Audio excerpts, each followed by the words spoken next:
Hello and welcome to New Frontiers on CCTV International. I'm Ji Xiaojun in Beijing. At the time of the Han Dynasty, some 2,000 years ago, scholars defined China as a nation of virtue and social etiquette. At the core of this virtue and etiquette was a system of belief known as Li and Yue. Now, Li and Yue are pretty hard to define, but roughly speaking, they comprise a set of norms and protocols by which people can live harmoniously in society. In fact, after 5,000 years, they are still widely observed today.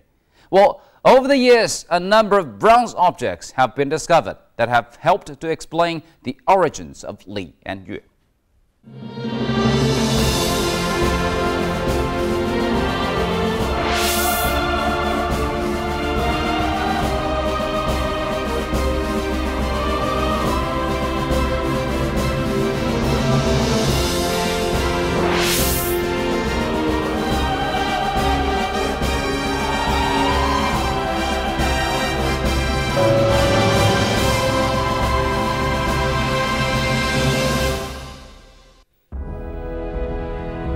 Unlike other parts of the world where the rise of bronze culture can be seen in the development of weapons and tools for practical use, the bronze culture of ancient China was centered on religious activities. In their governing of the country, and for that purpose, the rulers of the Western Zhou dynasty during the 11th century BC devised rigid rules about the use of these ritual bronze objects. In the process, two abstract concepts emerged, Li and Yue. While Li translates into English as behavior code and social etiquette, the term Li implied much more than this phrase suggests, and Yue, which translates as music, covered a wider range than suggested by the word music. The strong belief in Li and Yue distinguished ancient Chinese civilization from any other in the world, and the social norms and protocols that were born out of them were passed down through history to be followed by later generations, even to the present day.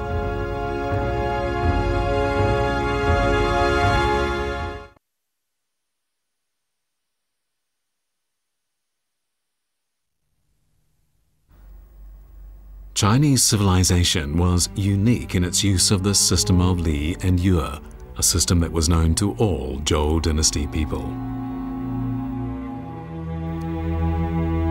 The ancestors of the Zhou people, whose tribe was called Cathay, lived on the Yellow Plateau in China's west.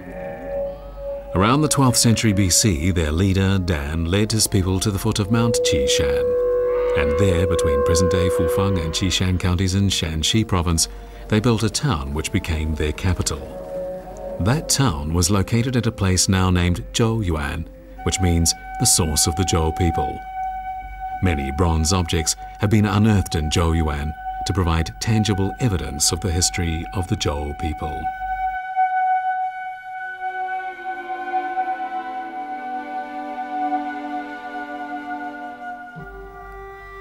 In December 1976, Bai Xin-en, a farmer from Zhuangbai village, was levelling his field when suddenly he spotted some unusual objects. As soon as they heard of the farmer's finds, archaeologists from Zhouyuan rushed to the scene. As they carefully removed the earth, they realized they were uncovering layer after layer of neatly stacked bronze objects.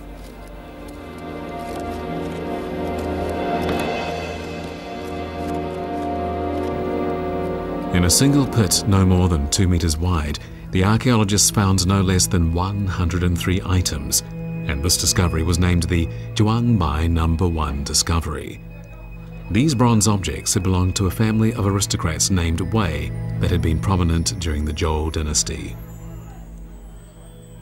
From the inscriptions found on 74 of the pieces, the archaeologists determined that 8 workers had been involved in making them, and that work on them had begun in the early years of the Western Zhou and had continued for 200 years before they were finally completed.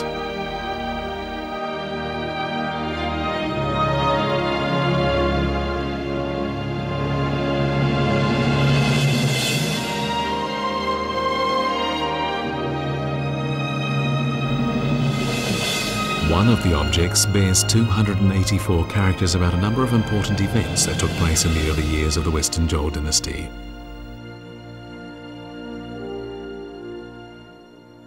以青铜容器为中心，在世界上是可以说是独一无二的。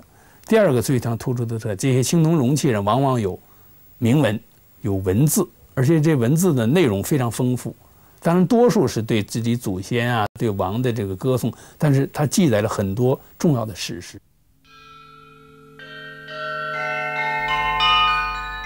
The characters on these objects reveal that the Wei family was large and wealthy. Every day, for example, they had their meals to the accompaniment of music produced from bronze musical instruments. We know that there were many such noble families in Zhouyuan.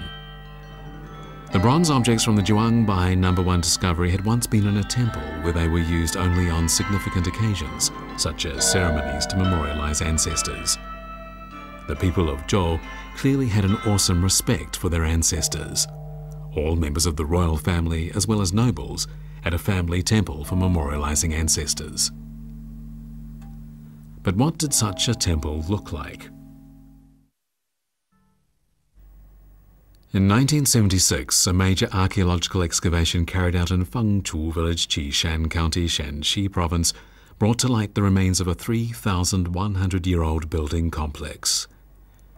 This building complex was built along a central axis and occupied an area of around 1,470 square meters. Each of the 30 or so houses had 3 courtyards, with rooms laid out in a very orderly manner on the eastern and western sides.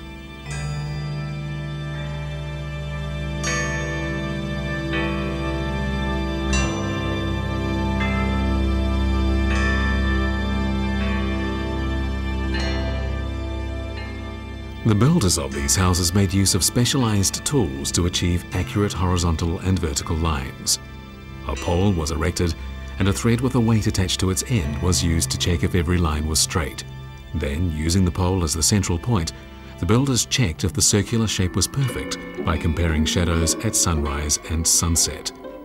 The line connecting the 2 points formed a straight east-west line. Before the invention of the compass, ancient Chinese workers determined direction through the shadow from a pole and horizontal level using water. This later led to the birth of a more accurate leveling instrument that we still find highly convenient today.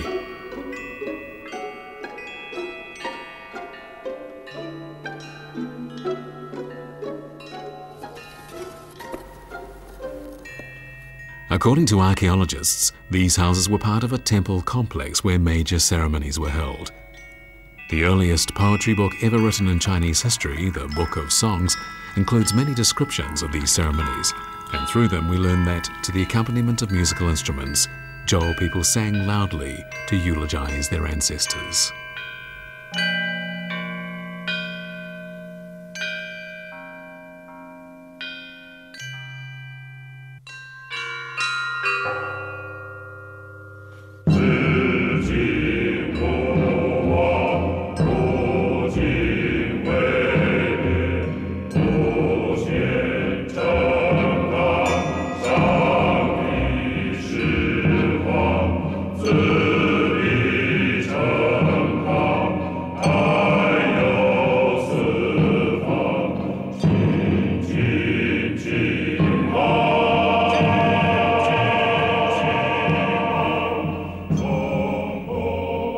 The rulers of Shang had engaged in human sacrifice, but the Zhou people turned to domestic animals for sacrificial purposes. Ancestor worship had been a very important part of life since the Xia dynasty, and it had continued through Shang.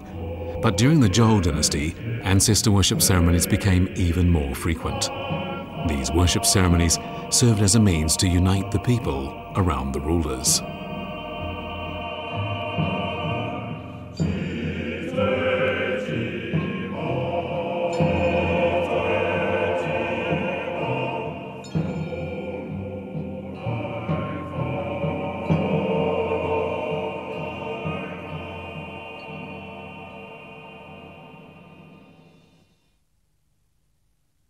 祖先崇拜确实对中华民族的这种发展啊是具有重要的意义。比如说，中华民族都把皇帝作为共同的人文始祖。当然，实际上，比如说真正是皇帝的直系子孙，那是人数是很有限的。但是，首先他是华夏的这个集团的祖先，另外呢，又实际上最后发展成为多元一体的中华民族的共同祖先。这对于文化的这种发展，对于社会的发展，对于国家的这种稳定，或者对中华民族的凝聚，都具有重要的意义。Ever since then, ancestor worship has been an important tradition in China. Still today, a ceremony is held at the tomb of Huangdi every year at Qingming Festival to worship Huangdi, or the Yellow Emperor, as the common ancestor of all Chinese people.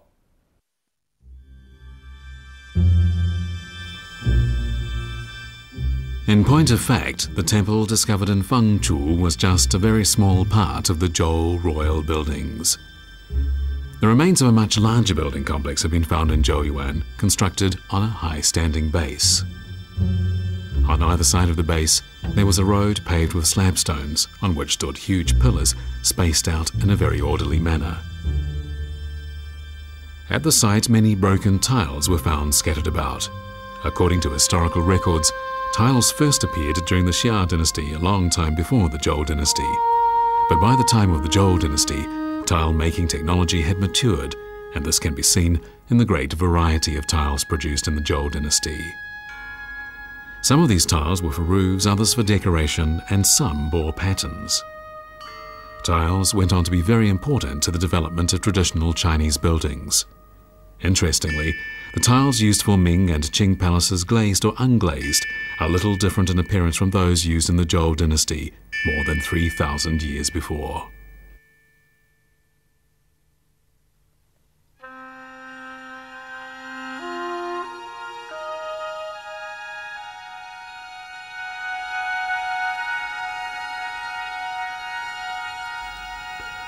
Zhou dynasty buildings embodied Li and Yue, the concepts that rigidly prescribed what a particular social class could and could not do.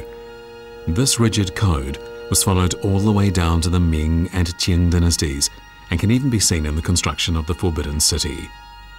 But why did these two late dynasties still operate according to this ancient code several thousand years after it was developed? 孔子讲了，礼之用，和为贵。礼它可贵在什么地方呢？它就是营造一个和。我们人如果失去了礼，我们身上都是野性，这人就是不和谐的人。我们人跟人之间交往，古代是通过礼来尊重对方，然后获得对方对